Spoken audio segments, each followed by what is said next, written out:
My girlfriend cheated with my ex-roommate in my own house, mocking me.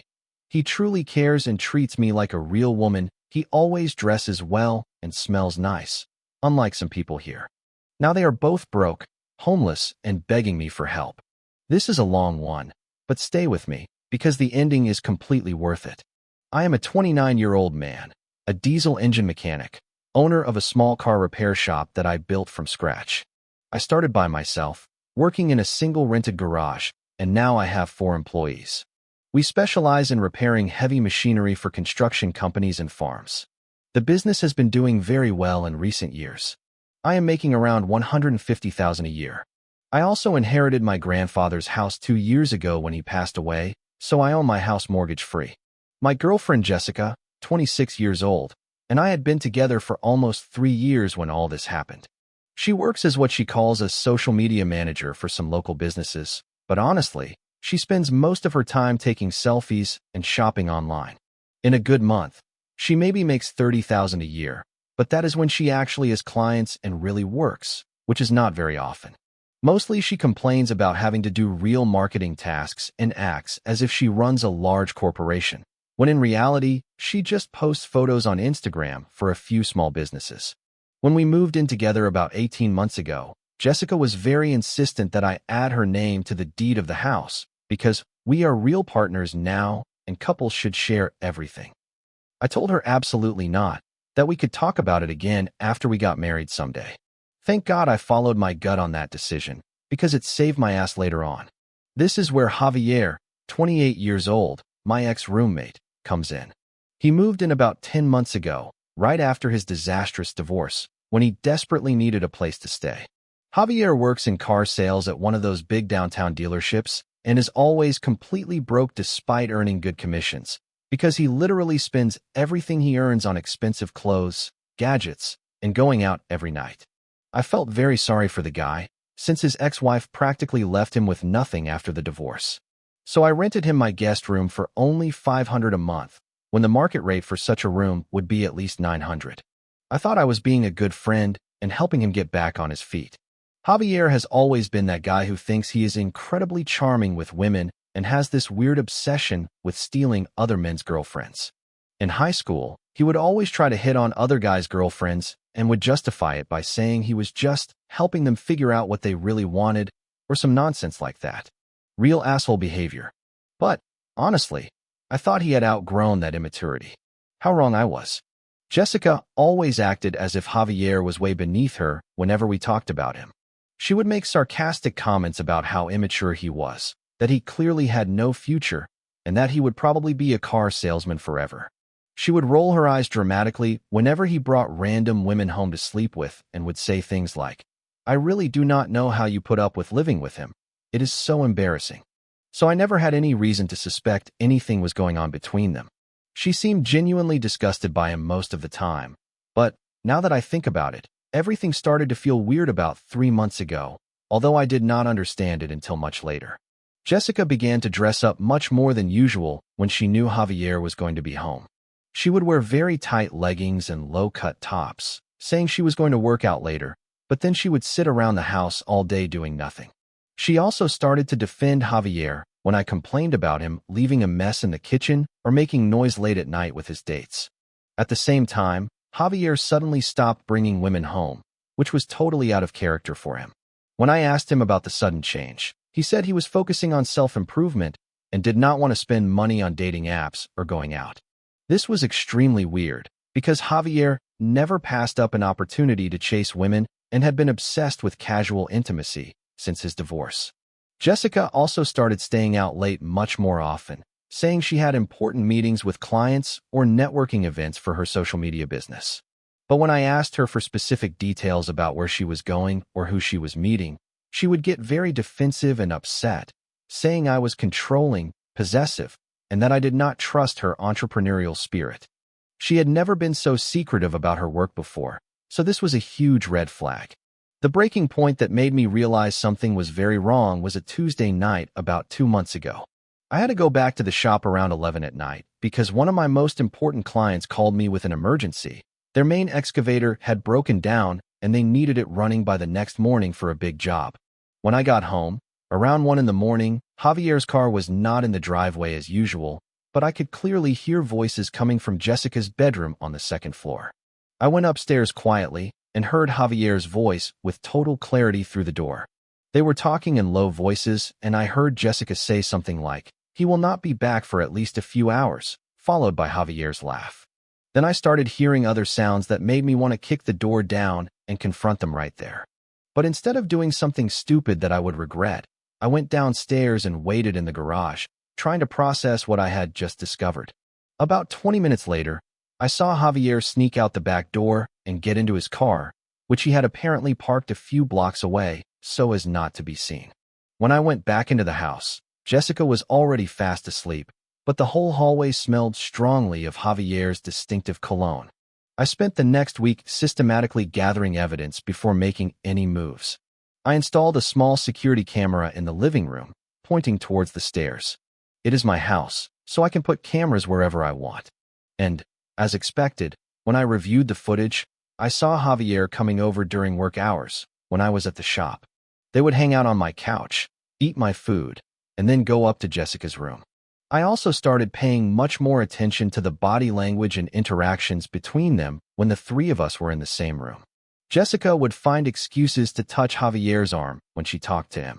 She would laugh exaggeratedly at his mediocre jokes and would give him meaningful glances when she thought I was not looking. Javier started walking around the house, shirtless much more often, and would make comments like Jessica was too good for most men. I got the final proof when I checked Jessica's phone while she was taking a long shower.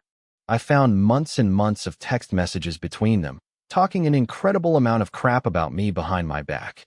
Javier called me a boring workaholic loser, and Jessica enthusiastically agreed, saying that I was completely boring in every way, and that I was only good for paying all the bills like an idiot. She also sent him very explicit photos, clearly intended for someone she was having relations with.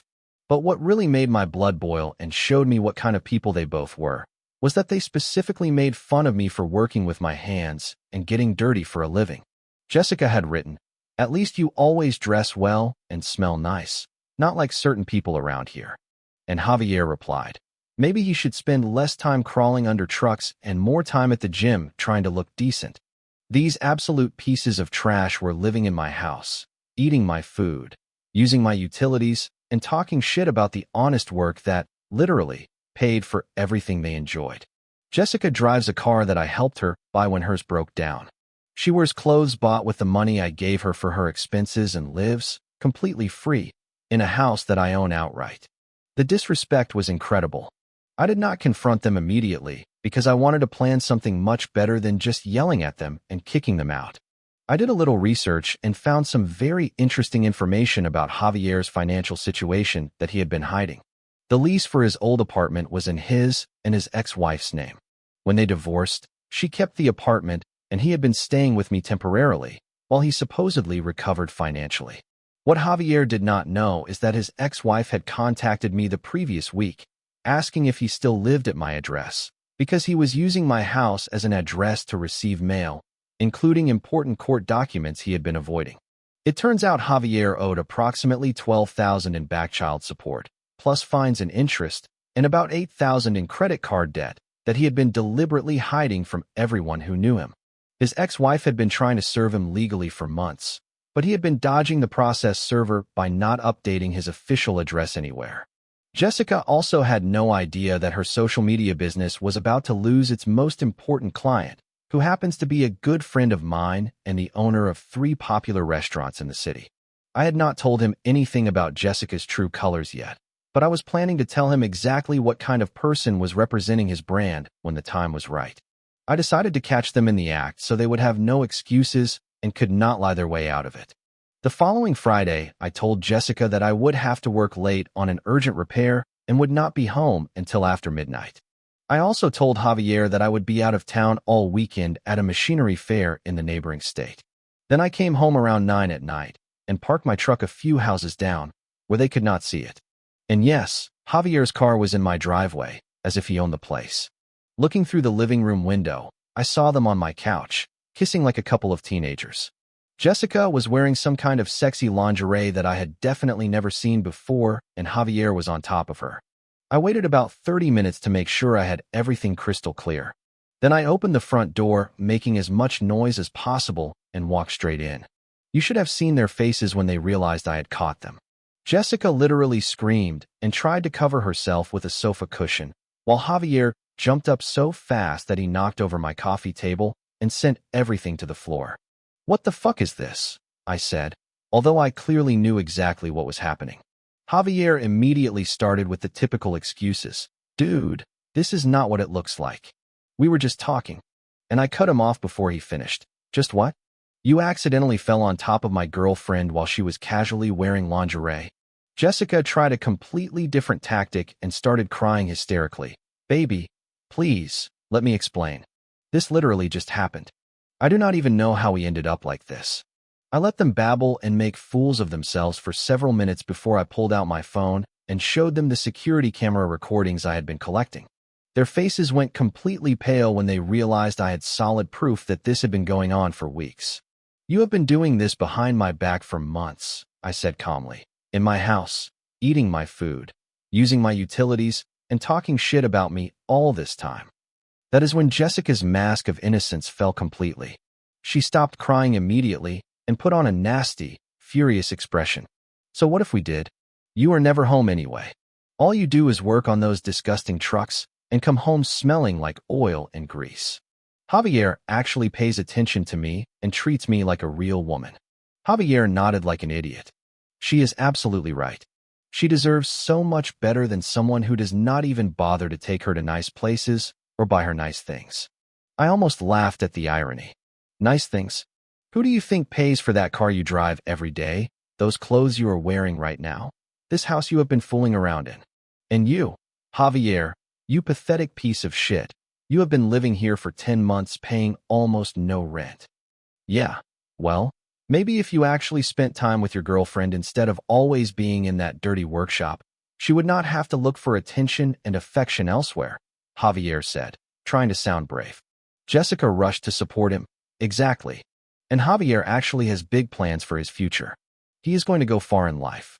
He is not going to be stuck working as a mechanic forever, like some people. Plans?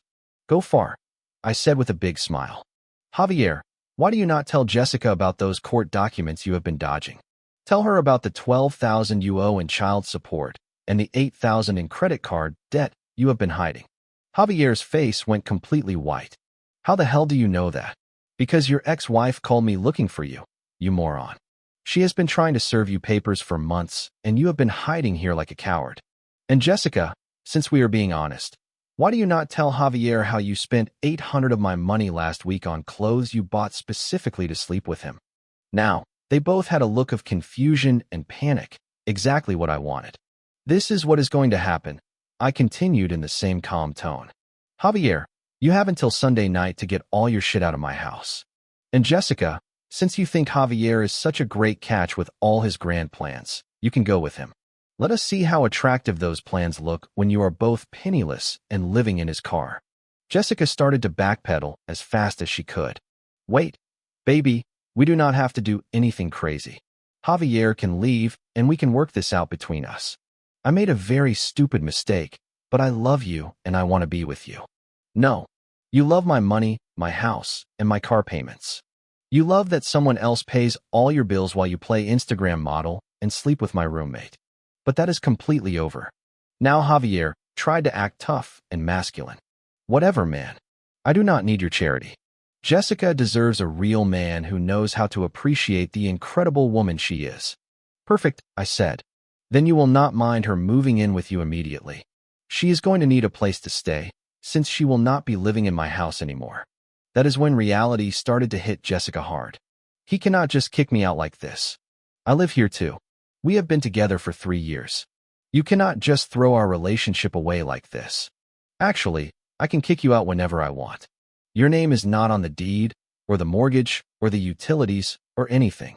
You do not pay rent. You do not pay for food. You own absolutely nothing here. You are just a guest who has long overstayed her welcome.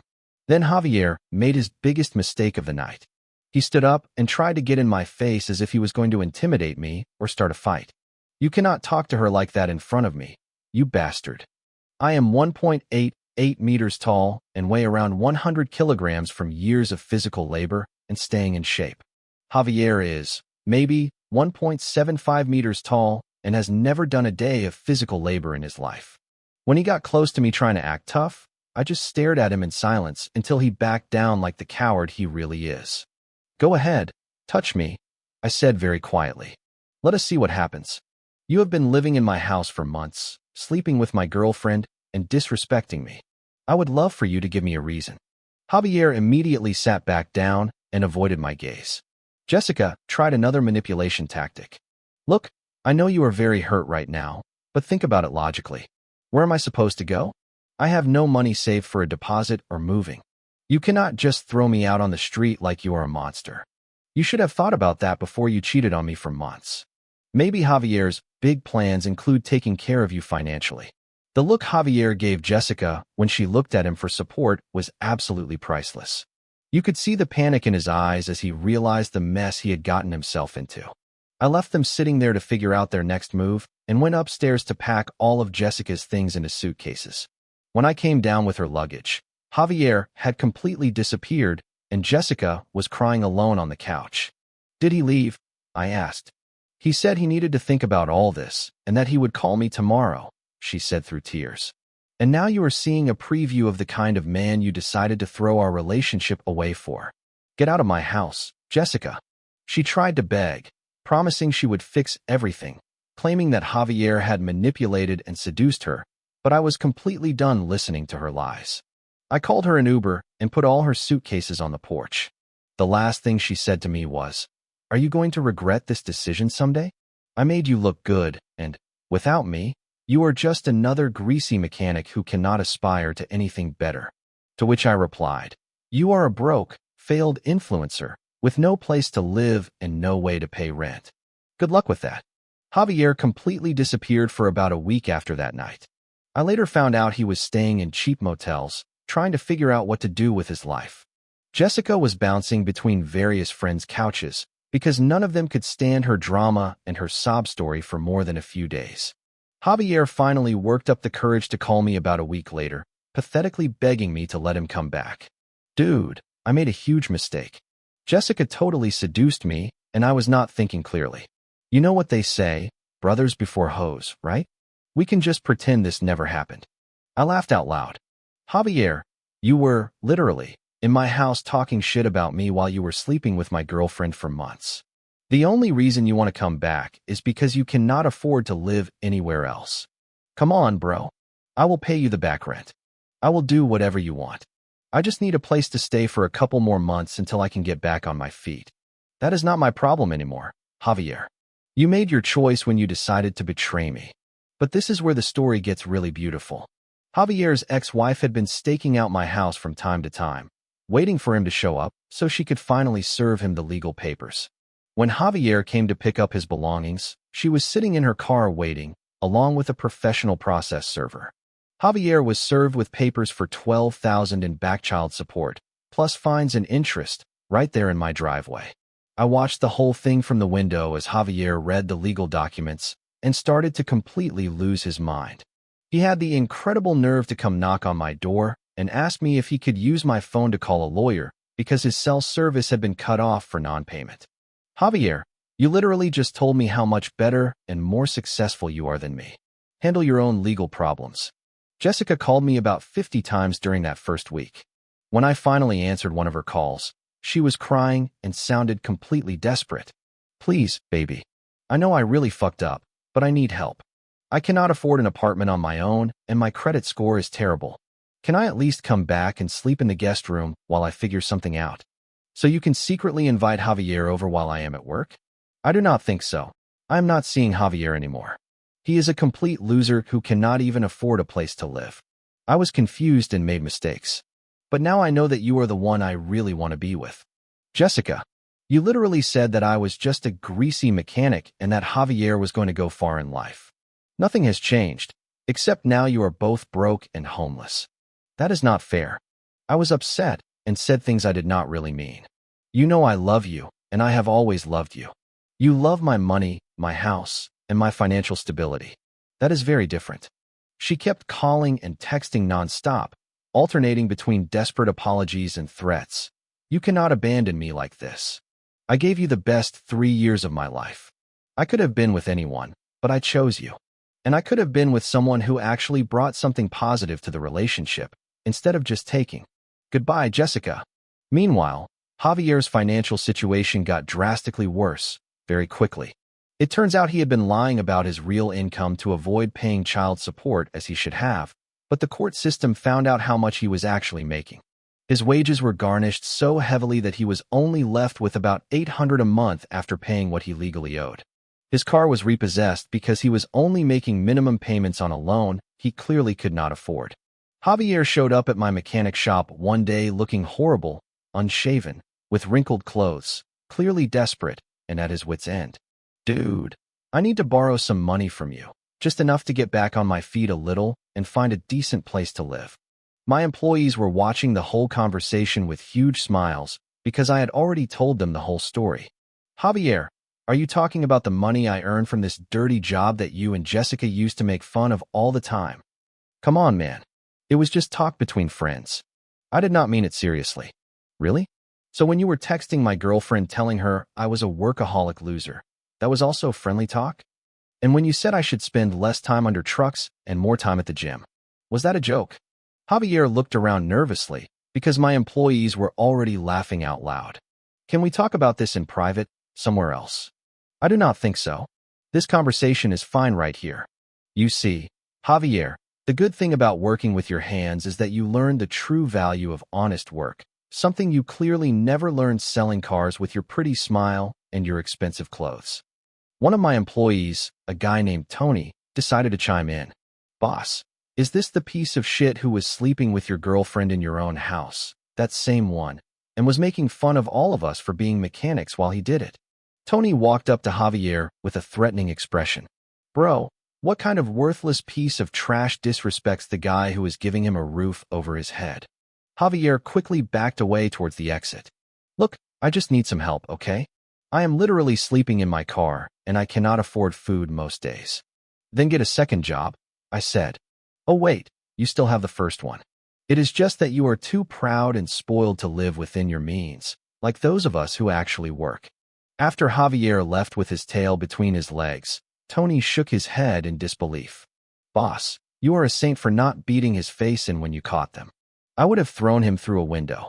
Sometimes, watching people destroy themselves is much more satisfying than getting your hands dirty. And they really did destroy themselves. Jessica lost several social media clients after people in town started to find out about her behavior and her true personality. She was also kicked out of her friend Sarah's apartment after she tried to sleep with Sarah's boyfriend during a party. Apparently, Jessica's desperate plan was to find another guy to take care of her financially as quickly as possible, but she failed over and over again because everyone already knew what she had done. The last I heard, Jessica was working a minimum wage job at a store and living in a tiny apartment in the worst part of town. Javier had to move back in with his parents at 28 years old, and his mother was charging him rent and making him do chores because she was completely fed up with his irresponsible behavior. About 3 weeks ago, Jessica showed up at my shop during my lunch break, dressed in her best clothes, but clearly stressed and exhausted. She had lost a lot of weight and looked like she had not slept well in days. Hi, baby, she said in a sweet, fake voice that did not fool anyone. I was running some errands in the area and thought I would stop by to see how you were doing. My employees were trying their best not to burst out laughing because they knew perfectly well why she was there. What do you want, Jessica? Can I not just visit you and talk to you? I miss our conversations and spending time with you. I miss what we used to have. There is no us anymore. You made that perfectly clear when you were sleeping with Javier in my house for months. Jessica looked around nervously, where my employees were clearly listening. We can talk in private, maybe grab a coffee and catch up. Anything you have to say to me, you can say it here, in front of everyone. Jessica took a deep breath and prepared to give her best performance. I have been thinking a lot about us, about what I threw away and lost. I know I made a terrible mistake, but I have really learned from it, and I have grown as a person. Javier was just a phase, a moment of weakness and bad judgment. You are the man I want to build a real future with. Really? Yes, absolutely. Now I realize how incredibly well off I was with you.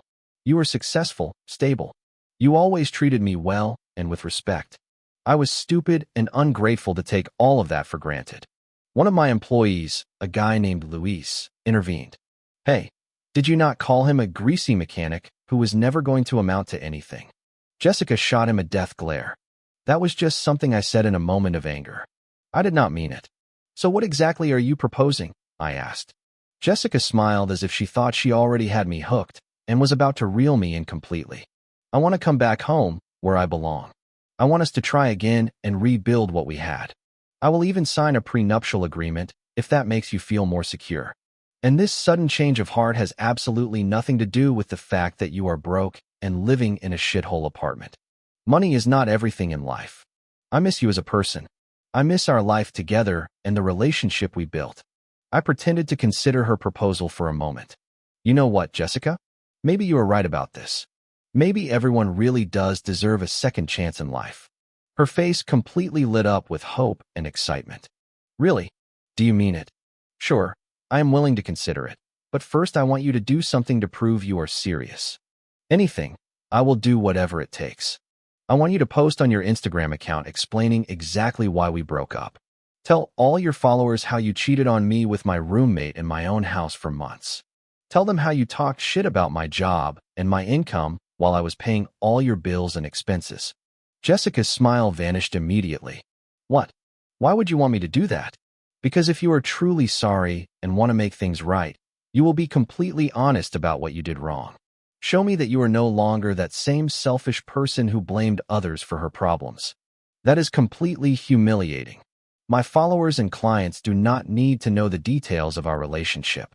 So you want me to take you back and trust you, but you are not willing to publicly take responsibility for what you did. Sounds exactly like the same old Jessica to me. She started to get that nasty expression that was all too familiar to me. This is ridiculous and unfair. I came here to apologize and try to fix things, not to be humiliated on social media for your entertainment. Then I guess you are not really sorry after all. Jessica tried another manipulation tactic. Look, I know you are hurt and that you want me to humiliate myself and beg. But we are adults. Can we not just put this behind us and focus on the future? Put it behind us. Jessica, you did not accidentally trip and fall on Javier's penis. You had a deliberate, months-long affair while living for free in my house. You made fun of my career while spending my money. You cannot just put behind that kind of betrayal. That is when she showed her true colors again. Fine. You want the raw truth? Yes, I cheated on you. Yes, I said those things about your job. But maybe if you were not a boring workaholic who constantly smells like engine oil, I would not have had to look for excitement and passion elsewhere. My employees looked at each other as if to say, this woman really just said that. And maybe if you had any real skills or ambition instead of expecting men to support you your whole life, you would not be here begging your ex for another chance. I replied calmly. Jessica realized she had completely blown her chance. Wait, I did not mean it like that. I am frustrated. Get out of my shop, Jessica, and do not ever come back. But her desperate attempts were not over yet. Apparently, she went straight from my shop to Javier's workplace at the car dealership, where she made a huge scene in front of his co-workers and customers. She was crying and screaming that they were meant to be together, that they should rent an apartment and start over. Javier was completely embarrassed and told her he could not help her with anything. Jessica started yelling at him that he had promised her everything would work out between them and called him a loser, just as she had always thought of him. The dealership manager had to call security to escort her off the premises, and Javier was written up for bringing personal drama to work. Since then, his co-workers have been making fun of him and his sales numbers have dropped because he is distracted and stressed. But this is where Jessica made a critical mistake that ended up biting her in the ass. She never bothered to officially change her mailing address from my house to wherever she was actually living. I started getting her collection notices, overdue bills, and credit card statements in my mailbox. At first, I just threw all her mail in the trash, but then I realized it was the perfect opportunity for a little more revenge. I called every creditor, debt collector, and company that sent her bills and gave them her real address, and the place where she worked. In just a few days, Jessica started getting visits from collectors and car repossession companies at her retail job. Her manager got completely fed up with them calling and showing up to look for her all the time and fired her for bringing personal problems to work. Now Jessica had absolutely no income, and Javier was trying to support them both on his garnished wages while still paying rent at his parents' house. The financial stress made them fight constantly about everything. Javier and Jessica showed up at my shop together one more time, about a week ago, and they both looked absolutely terrible. Dirty hair, wearing the same clothes for several days, clearly desperate and on the verge of collapse. "Look, man, we both know we screwed up really bad," Javier said, trying to sound reasonable. "But we are about to be completely homeless. Can you help us out? Just enough for a deposit on a cheap apartment. I was under a truck changing the oil and did not even bother to stop working." "Help you? With what money exactly?" Jessica immediately intervened. "You could lend us just a few thousand. You make good money, and it is not like you cannot afford it." "Yes, I can afford it. But why would I want to help either of you?" "Because we are sincerely sorry for everything. We made terrible mistakes, but that does not mean we deserve to live on the street." I slid out from under the truck and wiped my hands on a rag. "Jessica, you just said I make good money. Is that not the same money you used to make fun of? The money from my dirty job that you were so embarrassed about?" "That was different. I was upset and hurt." "And Javier, did you not specifically tell me that I should spend less time under trucks and more time at the gym?" "Well, I have spent a lot of time under this truck today. Do you want to come help me? Get your hands dirty for once in your life." Javier looked absolutely horrified at the thought of doing real physical labor. "Come on, man. You know that is not my thing. So you want money from the job you think is beneath you to help two people who spent months disrespecting me in my own house. Does that sound reasonable to you?" Luis, who was working on another vehicle, yelled from across the shop. "Boss, were not these the two idiots who tried to plan something to split your security deposit when they thought you were dumb enough to take her back?" "What?" I asked Jessica directly. She had that deer in the headlights look. "I do not know what he is talking about." "Jessica had a whole elaborate plan," Javier said, clearly trying to pin all the blame on her to save himself. "She thought that if she could manipulate you into taking her back, she would eventually convince you to let me come back too. That way we could both move back into your house and save money while you paid for everything like before." Jessica turned to Javier, furious. "Shut up. That was not the plan." "Yes, it was. You said I could live in the garage temporarily and that we would just hide our relationship until things calmed down with you."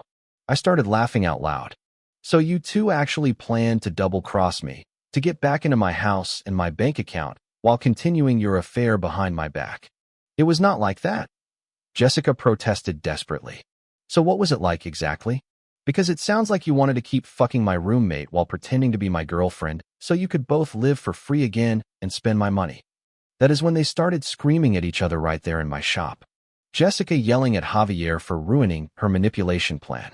Javier yelling at Jessica for getting him kicked out of his parents' house.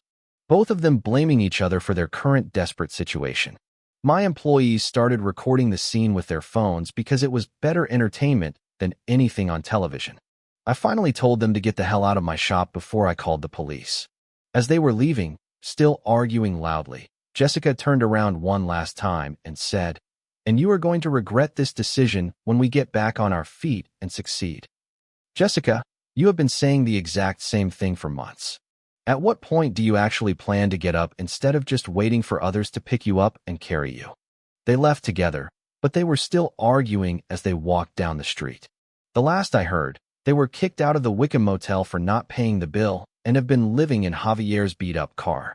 And honestly, I could not be happier with how this whole situation ended. The trash really took itself out, and now I am living my best life while they learn what it really feels like to face real consequences. Update for everyone asking in the comments. Yes, I am doing absolutely great. The business is growing rapidly, and I am focusing on building my future. Sometimes, karma does not need any help.